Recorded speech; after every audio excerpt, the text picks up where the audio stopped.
Shalom, selamat pagi Bapak Ibu yang Halo. arep ngumbah sarune kendang. Saben khotbah lampune padang. Cakep. Tekan badoge. Oke, mari kita akan berdoa dulu, memohon pimpinan Tuhan untuk penyampaian firman Tuhan saat ini.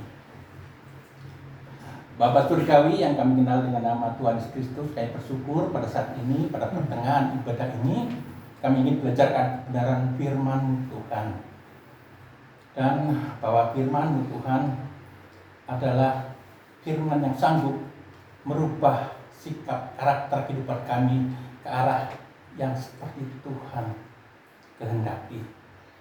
Bapa Surgawi, juga dalam firman-Mu mengandung janji-janji yang indah tentang keselamatan kami, karena masa depan kami semuanya Tuhan sediakan bagi kami, bagi setiap orang yang percaya kepada-Mu. Bagi hamba-Mu sederhana ini menjadi alat Tuhan untuk penyampaian firman-Mu. Tuhan, urapi hamba-Mu dengan hikmat dan akal budi surgawi dari Tuhan. Dan di dalam nama Yesus Kristus kami berdoa dan mengucap syukur. Amin. Kalau melihat tanggal ini saya teringat anak saya itu 31 Mei hari ini ulang tahun. Tapi di Jogja ya. 21 ya, 21 Mei sekarang ya, betul. Tapi sekarang lagi di Jogja. Oke. Bapak Ibu dan saudara yang dikasihi Tuhan, ada sebuah lagu, dan lagu ini merupakan ciptaan dari Ismail Marzuki yang cukup terkenal waktu itu sekitar tahun 70-an. Dan anak muda saat itu yang merupakan om-om dan paman saya sangat mengenal lagu ini. Lagunya berjudul Jauh di Mata. Lagunya seperti ini. Oh, jauh di mata, dalam kenangan wajahmu tetap terbayang. Sungguh berat kita berpisah, air mata setitik berlinang. Oh, kabar berita kirimkan saja di angin melayang. Bila ingin berjumpa, kirimkan rindu hatimu di awan petang. Ya, kalau gini ada iringan keroncongnya itu ketika terputus-putus. Tapi demikianlah lagu waktu itu tentang perpisahan.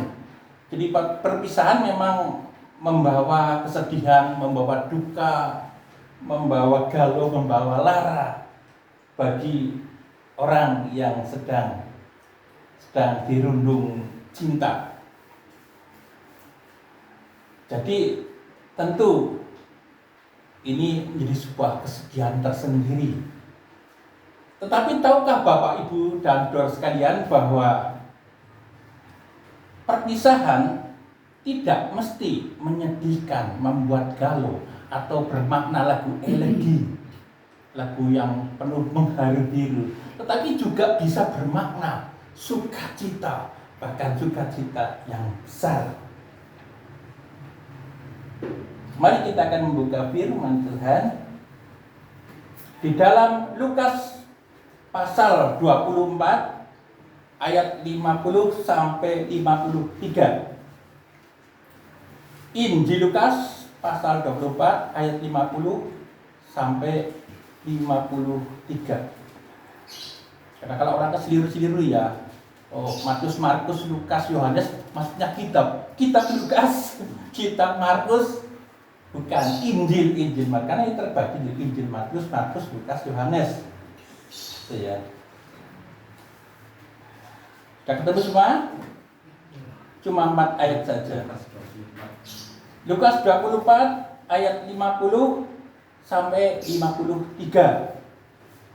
Saya akan membacakan yang genap dan Bapak Ibu Saudara yang ganjil. Cuma 4 ayat saja. Lalu Yesus membawa mereka keluar kota sampai dekat Betania. Di situ ia mengangkat tangannya dan memberkati mereka. Dan ketika ia sedang memberkati mereka, ia berpisah dari mereka dan terangkat ke surga. Mereka sujud menyembah kepadanya. Lalu mereka pulang ke Yerusalem dengan sangat bersukacita. Mereka senantiasa berada di dalam bait Allah dan memuliakan Allah. Demikianlah firman Tuhan, amin. Dan perikop ini berjudul kenaikan Yesus ya. Jadi tepat hari Kamis 3 hari yang lalu tanggal 18 Mei kita memperingati hari kenaikan Isa Al-Masih, kenaikan Tuhan Yesus Kristus, atau disebut juga sebagai Mikras, atau disebut juga sebagai Kamis Kudus, atau dalam bahasa Inggrisnya Ascension Day. Jadi hari kenaikan Tuhan Yesus, tetapi kita akan mendeskripsikannya hari ini ya, walaupun terlambat nggak apa-apa ya. Jadi hari kenaikan Isa Al-Masih atau Tuhan Yesus diperingati 40 hari sesudah Paskah atau kebangkitan dan 10 hari sebelum turunnya Roh Kudus. Ya, jadi besok kalau di pemuridan di Jagia itu ada doa puasa loh, bukan puasa doa ya. Kalau puasa doa berarti enggak doa ya.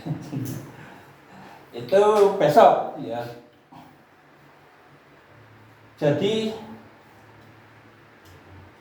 kenaikan Tuhan Yesus ini terjadi di Bukit Zaitun ya. Di Bukit Zaitun dekat Betania. Kalau saya kurang minum ya begini.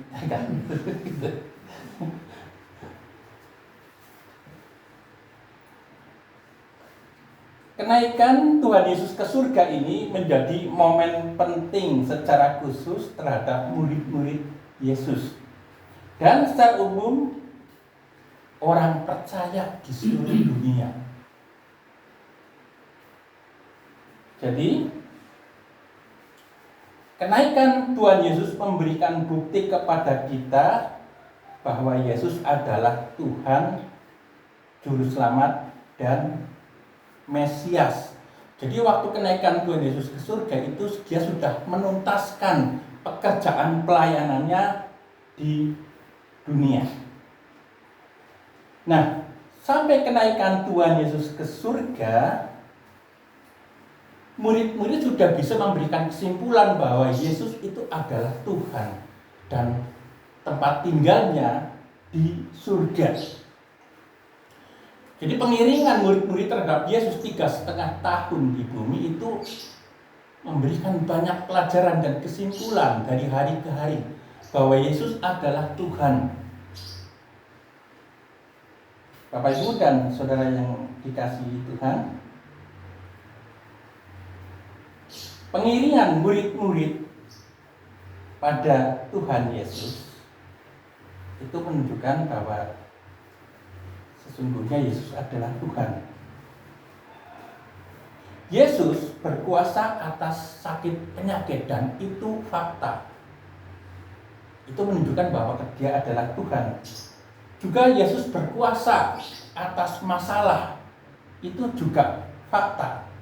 Yesus berkuasa atas iblis, itu fakta. Yesus berkuasa atas maut orang lain dan mautnya sendiri, itu juga fakta. Jadi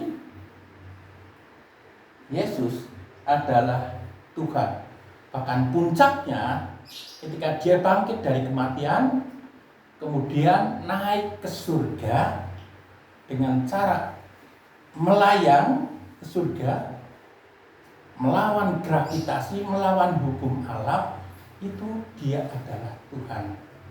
Melawan gravitasi, melakukan levitasi, naik terus sampai ke langit, jauh sampai tertutup awan. Ini luar biasa. Nah, itu terjadi setelah Yesus memberkati murid-muridnya. Ya.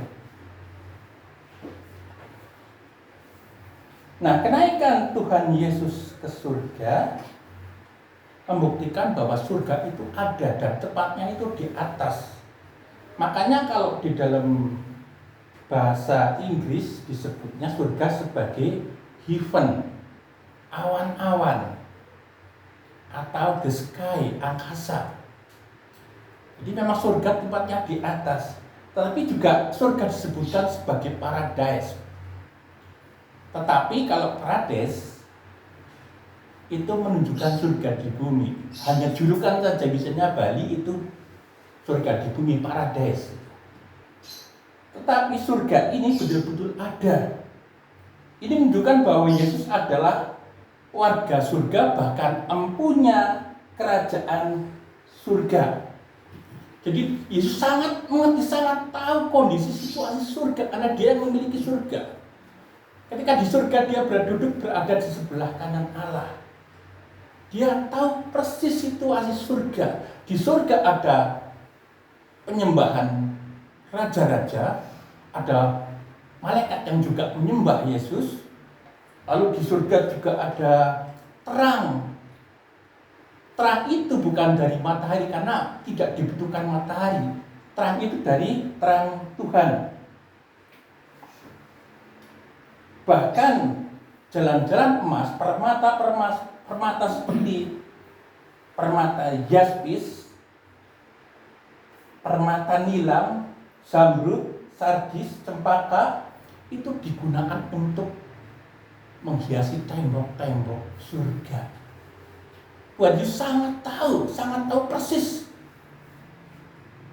situasi dan kondisi surga karena dia warga surga. Bahkan waktu kelahirannya disambut dengan malaikat-malaikat bala tentara surga. Jadi sangat tahu. Bapak Ibu jangan terkecoh kalau surga itu ada 72 bidadari. Itu tidak ada. Yang ada adalah puji-pujian, sukacita yang tidak pernah kita kecat, tidak kerasa. Itu akan diberikan kepada kita. Amin. Amin. Nah, reaksi murid Yesus telah mengetahui dan yakin bahwa Yesus adalah Tuhan dan pemilik surga. Reaksinya apa? Saya hanya membuat sendiri ini. Reaksinya 3A. 3A itu menembah, bebungah, ibadah. Menembah itu ayat 52, bebungah itu juga 52, dan ibadah ayat 53. Kita lihat bersama-sama. Pasal 52, mereka sujud menyembah kepadanya. Ini menembah. Lalu mereka pulang ke Yerusalem dengan sangat bersukacita. Ini bebungah. Mereka senantiasa berada di dalam bait Allah dan memuliakan Allah. Ini ibadah. Jadi tidak selalu yang itu yang pahit-pahit ya. Biasanya yang berakhiran itu enggak menyenangkan ya. Seperti gelisah, begah, resah, lungkrah, muntah, latah, rendah, dan sebagainya. Tapi ini menembah, bebungah, ibadah. Jadi mudah kita ingat ya 3 hal ini. Reaksi murid atas ketuhanan Tuhan Yesus yang dia alami. 3A. Nah, kita lihat yang pertama, menembah. Menembah itu menyembah, itu ayat 52 ya. Mereka sujud menyembah kepadanya.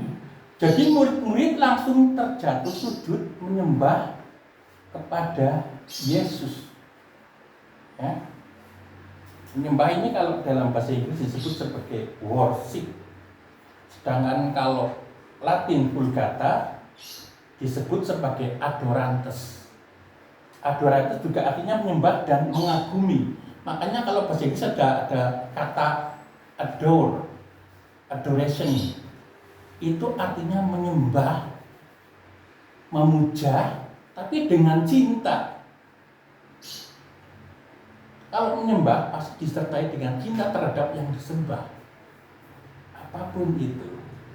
Nah, di sini murid-murid menyembah kepada Yesus.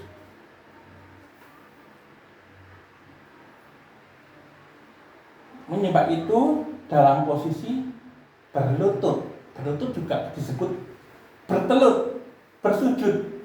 Artinya merendahkan diri dan takluk kepada yang maha tinggi. Merendahkan diri dan takluk kepada yang maha tinggi. Memang Tuhan Yesus pernah berkata, kita harus menyembah dalam roh dan kebenaran, ya. Konteksnya di dalam wanita Samaria, ya. Menyembah dalam roh dan kebenaran. Memang dalam roh dan kebenaran itu tidak menunjuk kepada tempat atau daerah untuk menyembah. Walaupun orang Samaria menyembah di Gunung Gerizim, orang Israel menyembah di Yerusalem di Bait Allah. Tetapi mulai perjanjian baru ini Tuhan Yesus berkata menyembah di dalam roh dan kebenaran. Menyembah di dalam roh itu artinya roh kita bertemu dengan roh Tuhan. Sedangkan kebenaran adalah kebenaran firman Tuhan. Akulah jalan kebenaran dan hidup. Tiada seorang pun sampai kepada Bapa tanpa melalui aku. Yohanes 14 ayat 6. Jadi yang diharapkan Tuhan adalah menyembah dalam roh dan kebenaran. Tetapi dalam praktiknya menyembah ini banyak dilakukan secara berlutut atau bersujud.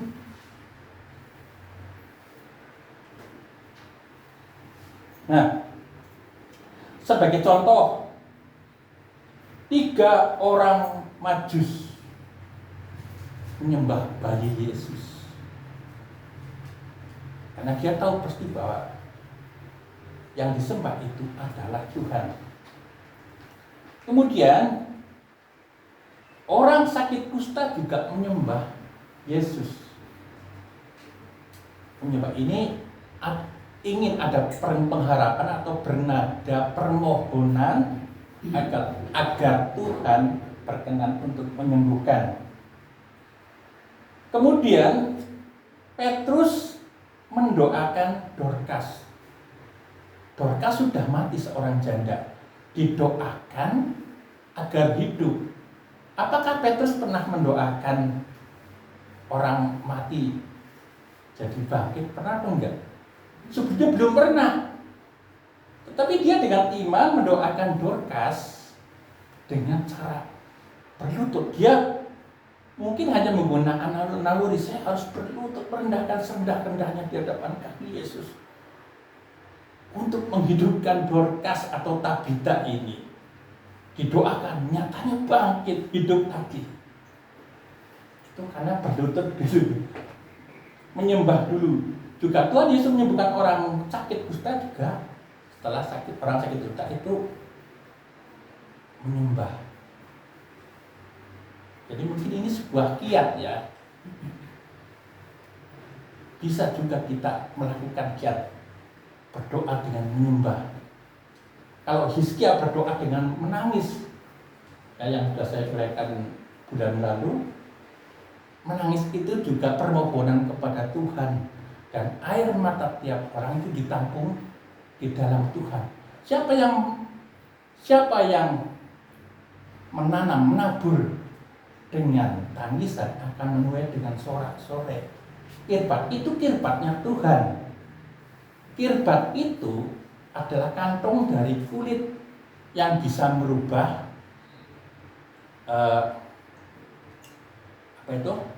anggur jadi wine. Ada perubahan. Nah, di sini tokoh-tokoh Alkitab memberikan contoh menyembah dengan berlutut. Bahkan Tuhan Yesus sendiri berdoa dengan berlutut di Taman Getsemani. Saya pernah dulu waktu remaja itu punya temennya juga remaja, tapi ayahnya seorang pendeta di gereja karismatik. Nah, anaknya ini namanya Presti, ini punya pergumulan satu keinginan ini yang dikabulkan. Lalu ayahnya berkata, ya silakan kamu berlutut saja, berlutut di depan mimbar ini, berdoa. Dan dia melakukannya dengan puasa. Sampai beberapa hari keinginannya itu dikabulkan Tuhan, dan benar-benar seperti yang diinginkan. Jadi kalau kita merendahkan diri serendah-rendahnya kepada Tuhan Yesus yang Maha Tinggi, tentunya Tuhan Yesus bisalah terketuk oleh permohonan kita.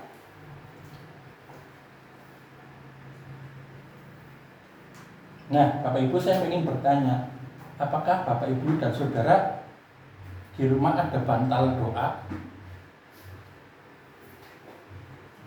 Adanya bantal kepala surga itu. Ya, yang kalau bantal doa kayaknya di tempatnya Bu Bebi ya, sudah disiapkan ya, betul ya? Yang warnanya biru-biru itu untuk doa kita semua. Ya, Bu Bebi juga menagih kita untuk doa semalam suntuk, menantang kita. Tapi coba kalau kita pas hari Rabu kelima ya, kalau mau kita doa semalam suntuk. Bu Bebi saja sudah siap ya. Oke.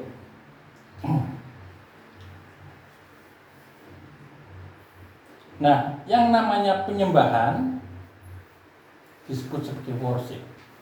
Makanya ada praise and worship, pujian dan penyembahan. Tetapi bisa juga dengan lagu dan bisa juga dengan doa.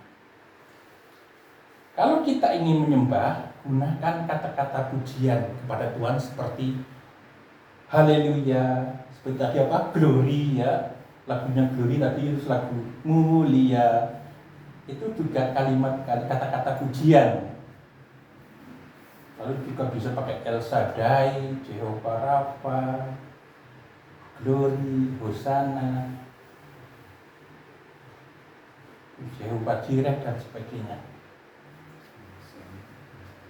Jadi penyembahan itu penting sebagai pengakuan kita bahwa Yesus adalah Tuhan yang berdaulat atas hidup kita. Amin.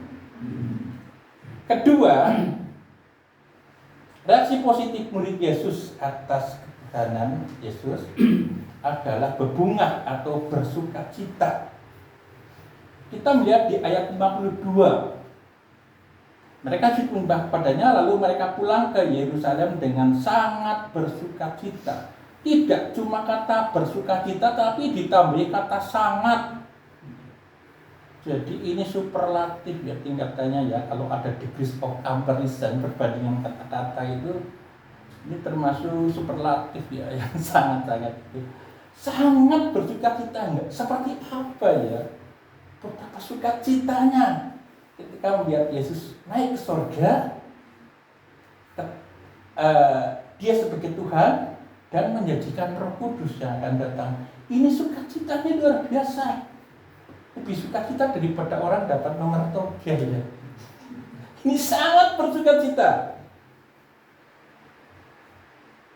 Ya. Nah, sukacita ini merupakan buah roh. Kalau kita melihat di dalam Galatia 5 ayat 22 sampai 23. Jadi sukacita ini disetarakan dengan kasih, damai sejahtera, kemurahan, kebaikan, kesetiaan, kelemah lembutan, setara. Ini sukacita. Nah, sukacita itu apa? Sukacita adalah bahagia, tetapi tidak dipengaruhi oleh sikon situasi dan kondisi. Sekalipun itu menyakitkan, tetap bahagia bersukacita. Emang ada? Ada. Murid-murid Yesus ya. Di dalam kisah para Rasul 5 ayat 40-41, murid-murid Yesus ketika bersaksi tentang Yesus sebagai Tuhan, mereka disesah, gak main-main, mereka dicambuk pakai sesah. Sesah itu apa? Cambuk yang ujungnya bisa ada 9 tali-tali, ada belingnya, ada logamnya. Jadi kalau disabetkan itu dapat daging banyak, darah-darah keluar. Ini dicambukkan kepada murid-murid Yesus. Tapi akhirnya mereka bersukacita ketika keluar dari tempat persidangan Dewan Sayyidin atau Dewan agama Yahudi. Mereka pulang dengan sukacita. Aneh kan? Kenapa? Alasannya apa? Karena mereka sudah ambil bagian di dalam penderitaan Kristus. Cuma itu alasannya. Sudah ambil bagian di dalam penderitaan Kristus. Dan mereka bersukacita. Lalu siapa lagi? Paulus dan Silas di penjara Filipi. Penjara itu berlapis-lapis kalau kita tahu ya. Tempatnya berada di tengah, di ruang bawah tanah yang lembab. Sudah di dalam tanah, tangannya diborgol. Borgolnya itu masuk dalam pasung, kakinya juga. Tapi apakah mereka mengeluh, menangis? Enggak. Yang mereka lakukan itu bersukacita, memuji-muji nama Tuhan. Dan terus memuji nama Tuhan. Apa yang terjadi? Ada kuasa di dalam sukacita. Ada gempa bumi yang meruntuhkan sendi-sendi penjara, bahkan borgolnya itu pun pada runtuh, gugur. Mereka bebas. Bahkan penjaga penjara itu ketakutan sendiri, dikira lari, tapi mereka tidak lari. Saya nggak lari gitu. Nah itulah. Jadi ada kuasa di dalam sukacita. Bapak Ibu dan saudara dikasih Tuhan, sangat beralasan kalau kita itu bersukacita tiap hari. Sangat beralasan kita untuk bersukacita setiap hari. Alasan apa saja? Yang pertama, hidup kita itu menjadi optimis. Selalu ada harapan, selalu ada pertolongan, ada solusi. Kemudian Yesus itu mulia. Kemudian Tuhan layak menerima penyembahan kita. Tuhan itu serba bisa. Tuhan itu maha mampu. Dan di dalam Tuhan itu tidak ada yang mustahil. Semua bisa dilakukan Tuhan. Kecuali berdosa, tentu saja. Jadi kenapa kita terkadang kecewa, putus asa, galau atau bersungut-sungut? Mengapa jiwamu tertekan begitu berat? Mengapa engkau berkeluh kesah? Atau kita mungkin berpikir, kenapa Tuhan itu mati? Ini banyak sekali dipertanyakan oleh agama sebelah. Tuhan kalian mati, Tuhan kalian lemah. Ya mati tapi hidup kembali.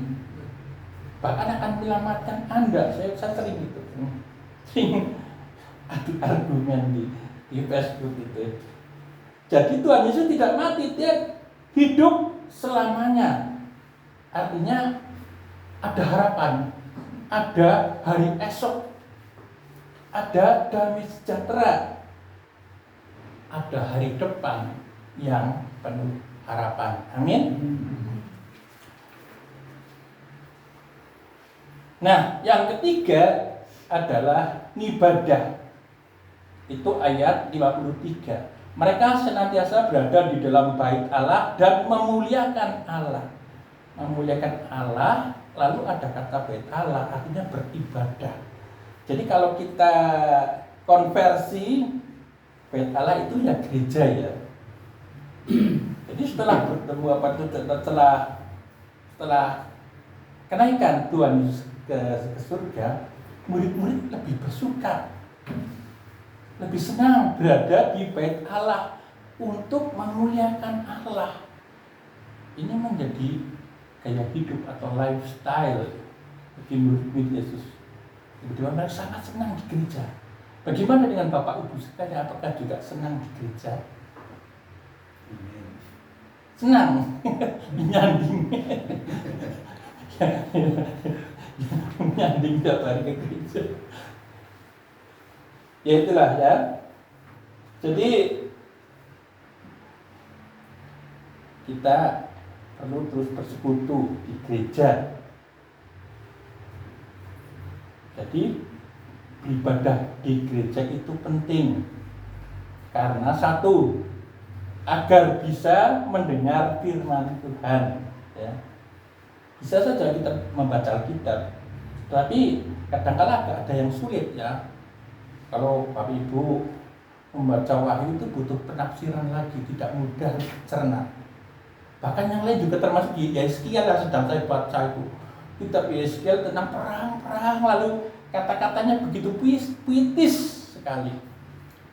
Sulit memang itu dicerna kalau tidak butuh seseorang untuk menjelaskannya.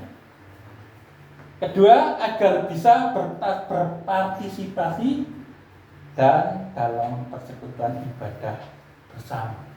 Jadi ada ibadah bersama, ada pertemuan kita bersama anak-anak Tuhan untuk agar kita bisa mengabdikan karunia rohani kita bagaikan api unggun. Mungkin Mas Beni pernah mengerjakan ya. Jadi persekutuan seperti api unggun, dari kayu-kayu yang dibakar semua. Tapi kalau kayu itu diambil satu, disendirikan, apinya mati. Ini juga dari apinya mati. Tapi kalau digabungkan nyala semua. Artinya perlunya kita berada bersekutu bersama agar api Roh Kudus tidak padam. Api itu terus menyala, memberi semangat dan gairah hidup untuk terus memuliakan Tuhan. Amin. Ketiga, beribadah di gereja penting untuk mengabdikan karunia-karunia rohani. Kalau Bapak Ibu dan Saudara itu percaya Tuhan Yesus, minimal ada satu karunia yang dimiliki. Ada karunia mengajar, ada karunia apalagi berdoa, karunia memberi. Semua punya, ya. Semua punya, bahkan ada yang lebih dari satu. Itu. Nah, karunia ini diabdikan di dalam gereja sah. Tapi kalau sendiri di rumah ya sulit ya. Abdikan kepada siapa? Karena ini untuk pelayanan Kristus. Itu Roma 12 ayat 6. Keempat, karena Tuhan menyuruh kita untuk bersekutu di gereja. Janganlah kita menjauhkan diri dari pertemuan-pertemuan ibadah kita. Ibrani 10 ayat 26 ya. Mari kita baca Ibrani 10 ayat 26.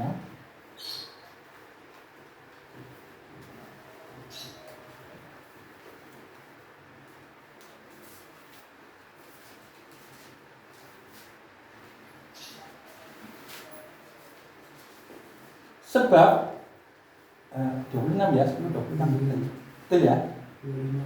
25 ya. Janganlah kita menjauhkan diri dari pertemuan-pertemuan ibadah kita seperti dibiasakan oleh beberapa orang. Tetapi marilah kita saling menasihati dan semakin giat melakukannya menjelang hari Tuhan yang mendekat. Jadi kita justru saat-saat seperti ini semakin merapat di dalam Tuhan, semakin betul bersekutu menjelang hari Tuhan yang mendekat. Menurut Bapak Ibu ini hari Tuhan sudah mendekat atau enggak hari ini? Ya? Tandanya apa? Kalau menurut khotbah di bukit itu setelah khotbah di bukit, tandanya apa aja? Peperangan ada? Peperangan ada. Iklim yang berubah. Mana sama mana? Iklim yang berubah. Iklimnya berubah, tidak tentu. Gempa bumi. Terus apa lagi? Kedurhakaan bertambah. Kasih menjadi dingin. Kasih menjadi dingin, menjadi suam-suam kuku. Tanda-tanda yang lain mungkin yang tidak dirasakan jadi pernah ada ya, bencana-bencana yang tidak pernah terjadi jadi ada. Dulu waktu saya kecil sampai remaja nggak ada yang namanya tsunami, itu nggak ada. Seperti apa tsunami nggak ada. Kalau ke laut, cek ke laut tenang aja. Sekarang ke laut was-was. Bukan tiba-tiba ada tsunami. Seperti di Jetis, Cilacap, waktu itu ada gempa dulu. Habis itu airnya naik, lalu menenggelamkan warung-warung yang di pinggir pantai. Terus itu saya pernah itu sama istri ke Jetis, ada cerita dari tukang warung itu, untungnya dia selamat, itu bisa lari. Itu ya, jadi terus bergiat, berjaga-jaga, menjaga kekudusan untuk menyambut kedatangan Tuhan. Itu juga disiplin rohani, membaca firman Tuhan, doa, memuji dan sebagainya. Firman Tuhan sampai di sini dan kita akan menutup di dalam doa.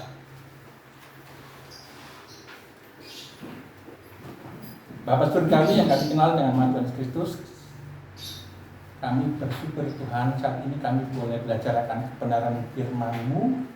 Pentingnya kami menyembah Engkau Tuhan, pentingnya kami beribadah kepada Engkau, dan pentingnya kami bersukacita, selalu hidup optimis karena Tuhan Maha Bisa, Tuhan Maha Mampu, dan Engkau Tuhan jadi jalan keluar dan solusi kehidupan kami sehari-hari.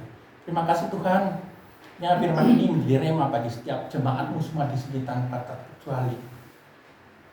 Terpujilah nama-Mu yang Maha Kudus, biarlah kami senantiasa menjadi pelaku-pelaku firman-Mu. Di dalam nama Kristus kami berdoa dan mengucap syukur. Amin. Kami kembalikan.